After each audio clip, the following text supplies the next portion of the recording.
Maintenant, pour l'interpolation circulaire, l'outil va se déplacer le long d'un arc de cercle entre la position actuelle à la position finale à la vitesse d'avance programmée avec le mot ou bien l'argument f suivant de sa valeur, suivant le sens de parcours, soit en sens horaire en utilisant la fonction g2, soit en utilisant la fonction g3 pour le sens anti-horaire.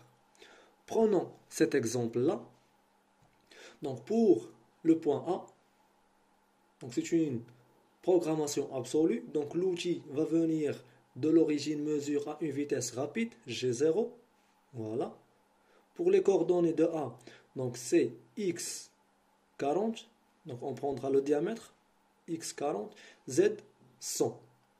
Du point A au point B, on aura une interpolation circulaire.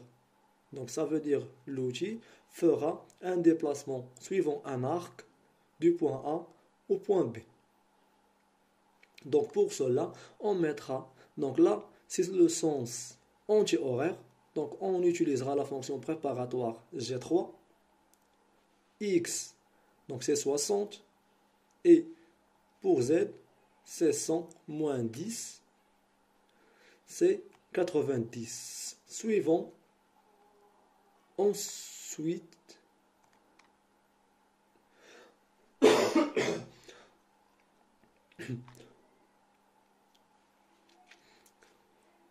pour le point B, l'outil va se déplacer du point A au point B suivant un arc.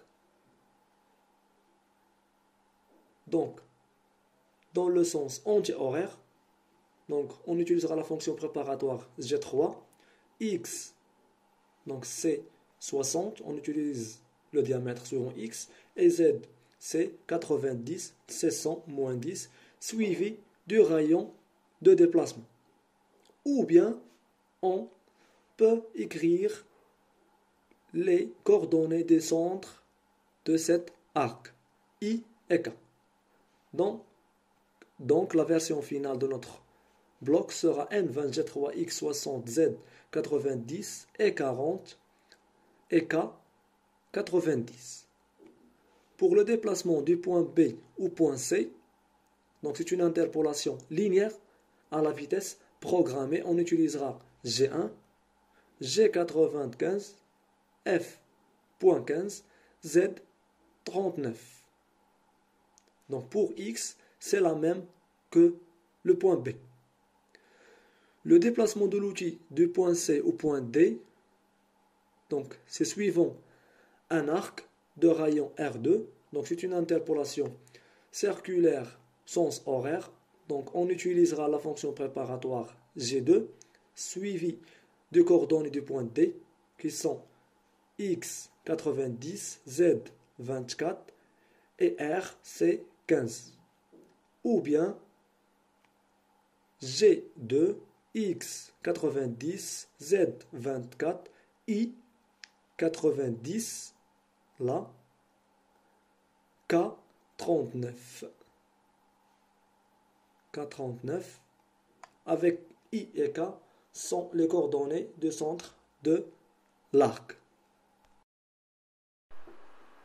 Les fonctions G2 et G3 sont des fonctions modales, avec G2 est révoqué par G0, G1, G3.